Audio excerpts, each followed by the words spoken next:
với kênh Vua Hay Hen. Thì hôm nay á là mình sẽ solo giữa em JBL Track 5 đây, Track 5 với lại con Track 3. Thì bây giờ mình sẽ solo thử coi hai em này như thế nào. Thì đây là cái bài mà mình đánh giá xem thử là coi là giữa em Track 5 và con Track 3 này thì cái đời nó khác nhau, con nó cải tiến được những gì so với lại đề của Track 3. Thì chắc hẳn là sẽ còn khá là nhiều anh em đang sử dụng loa JBL Track 3 và nhiều khi á, là anh em đang dùng chính cái loa Track 3 đó để nghe trên cái video này. Thì cách nhau mình thấy là thực sự là thay đổi rất là nhiều các bạn ạ. Thay đổi về cái thiết kế cũng như là thay đổi về cái chất lượng bên trong. Chất lượng đây là cái gì? Thì chất lượng là về phần âm thanh, về các kiểu connect cũng như là phát triển thêm về cái tính năng chống nước, pin, bluetooth. Rồi so với lại đề Track 3 thì cái JBL Track 3 này phải nói là một thời luôn á anh em. Thì cái chất âm tới bây giờ âm thanh không thay đổi các bạn, chỉ có mình là thay đổi thôi, âm thanh là nó không thay đổi được. Thì cái con Track 3 tới bây giờ mọi người nghe vẫn rất là đầm và ấm, vẫn rất là nhiều người săn tiền mua Track 3. Thứ nhất là với mức giá cũng khá là êm, cái thứ hai nữa là con Track 3 nó vẫn cái gì đó mang lại cho chúng ta một cái cảm giác âm thanh đầy đặn và vừa đủ, phục vụ được nhiều nhu cầu cho các bạn bè. Với cái phân khúc giá là hiện tại hàng cũ sẽ rơi vào khoảng dưới 1,5 triệu là ngon lành cành đào. Còn Track 5 thì là phân khúc mới, nó đánh trực tiếp phải gọi là ngang cơ. Tới bây giờ mà các bạn nghĩ đi, con Track 5 mà cái công suất của nó được nâng cấp lên tới tận 40W thì sẽ có rất là nhiều bạn hỏi với mình là ủa, con Track 5 đó với lại Extreme 2 nó như thế nào, so với Extreme 1 nó như thế nào? Thì thật sự là phân khúc nào thì đánh phân khúc đó. Tại vì sao nó 40, cái củ loa mono của nó không đã là 30 và cộng thêm một cái loa jet 10W nữa là thành 40. Thì về cái mặt kỹ thuật lý thuyết, về mặt lý thuyết thì nó thực sự là đúng là 40.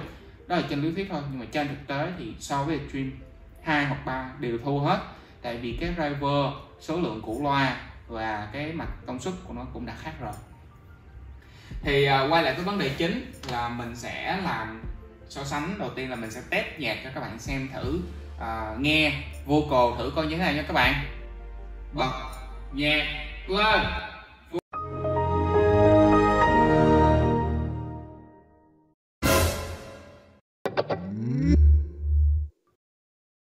JBL Track 3 ở mức volume 70%, vocal, bass, khoảng cách tầm 3m, indoor.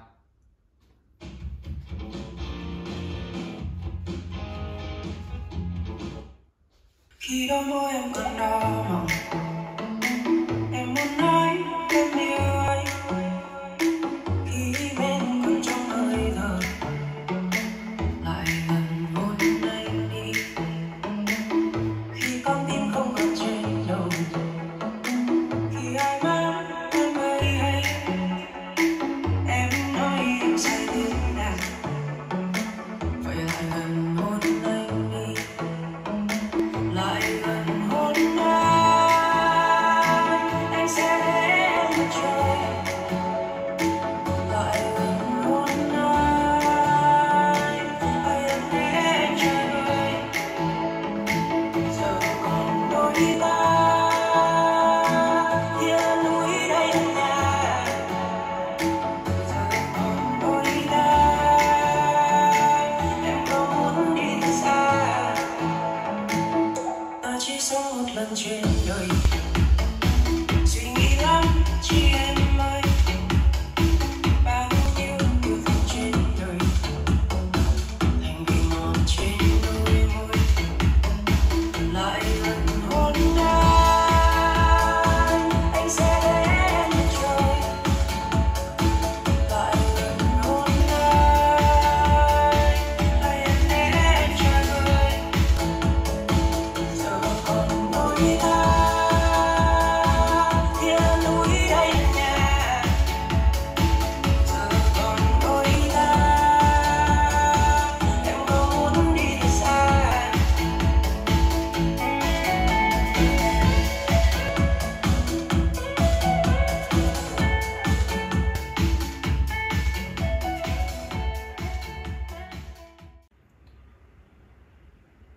Rồi thì các bạn hãy thấy được cái bài hát mình muốn ở đây nói là cái test về cái giọng nói của giọng hát của ca sĩ và những cái trap và những cái giai điệu ở trong cái bài hát đó giữa hai con nó như thế nào.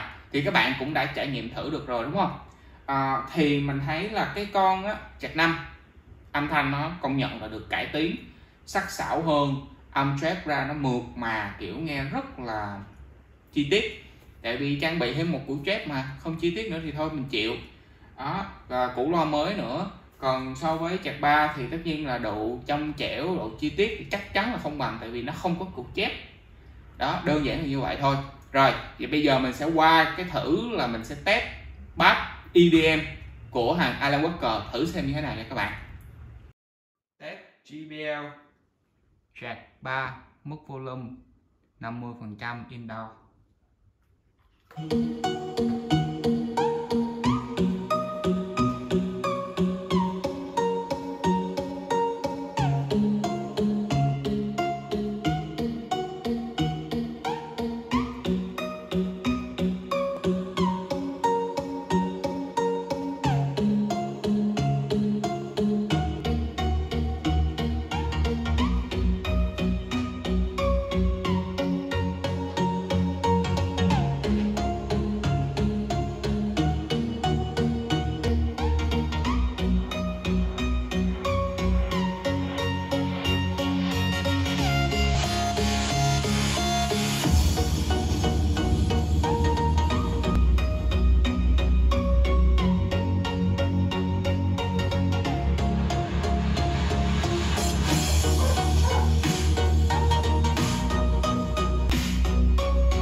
Ok, thì mình đã test cho các bạn xem thử Alan Walker, các bạn nghe rồi đúng không? Thì Alan Walker nếu mà test trên con Trạc 3 thì thật sự một điều, cái bass của con JBL Trạc 3 đánh rất là ấm nha các bạn, nghe rất là đã, nghe nó rất là đầm và nó mềm mại, nghe nó rất là phê. Đó, thì mình ở đây mình test trực tiếp thì mình cảm nhận cái của mình thì mình có sai thì mình nói như vậy. Ở đây là dân chơi gà mờ không mà, chứ không phải là dân chơi chuyên nghiệp. Ở đây là cái cảm nhận của mình nói ra thôi. Và cái bass của con Trạc 3 đánh ở mức volume khoảng tầm 60 đến 70 rất là tuyệt vời. Nhưng mà khi mà mình mở từ 80 đến 90 thì cảm giác như là nó bị xuống, nó không còn được giữ tốt cái giai điệu bass và cái loa nữa, nó hơi bị gọi là over so với cái loa. Vậy còn Trạc 5 thì sao? Đối với Trạc 5 thì do là được trang bị cái công suất nó lớn hơn và củ loa nó làm lại, nhưng âm thanh của nó là mono. Cái bass nó đánh thì thật sự là ra nó vẫn rất là chắc, vẫn rất là đầm, nhưng mà nó sẽ không được mềm nha, mình nói là mềm mại mượt mà như là con Trạc 3. Nếu như mà các bạn nghe bolero hay là gì đó, hoặc là những cái bài hát nào đó bass nó vừa đủ hơn thì con Trạc 3 nó vẫn sẽ tốt hơn, nhưng mà Trạc 5 thì cũng không kém cạnh. Ở đây mình đang nói là so sánh giữa Trạc 5 với Trạc 3 thôi. Nếu như mà xét ra thì về mọi thứ thật sự là Trạc 5 trong cái lần này đã thay đổi rất là nhiều, thay đổi thật sự rất là nhiều luôn. Nhưng mà về cái mức giá thì nó cũng sẽ trên hơn so với lại đời cũ. Là đời cũ á, là cái con Trạc 4 á, là cái giá của nó đã rơi vào khoảng tầm 3.490 lúc mới ra mắt. Mình đang tính đó là cái lúc mới ra mắt chứ không ai tính cái giá hiện tại, mà các bạn so với lại cái giá mà nó lúc mới ra mắt đó, cái sự chênh lệch nó quá nhiều các bạn. Ví dụ con chạc 5 mới ra mắt đi, ví dụ là 4290, mình chưa biết nha, mình đang nói ví dụ, mà cái giá lúc mới ra mắt của chạc 4 là 3.490 thì thật sự mình thấy là nó cũng không chênh quá nhiều, nhưng mà các bạn sẽ được cái gì? Thêm một cái củ chép, âm thanh nó khác, tốt hơn rất là nhiều, thiết kế tròn trịa, mẫu mới 2021, thì đó là cái điều mà các bạn nên cân nhắc. Còn nếu ví dụ như mà hãng mà nó bán với giá 3990 thì thật sự cái điều đó quá tốt đi. 3990 cũng hơn có 500.000 à, đúng không? Đó, thì các bạn nếu mà các bạn so giữa chạc 4 là ví dụ 2,5 triệu, 2,6 triệu, 2,7 triệu gì đó so với con chạc 5 3990 đời mới thì thật sự là các bạn nên đợi. Các bạn nên đợi khoảng tầm 6 đến 1 năm thì cái giá nó sẽ đâu xuống. Thì mình nếu như mà cái giá mình lâu xuống thì tầm khoảng 3,1 triệu, đầu 3,1 triệu thật sự là con chạc 5 best seller.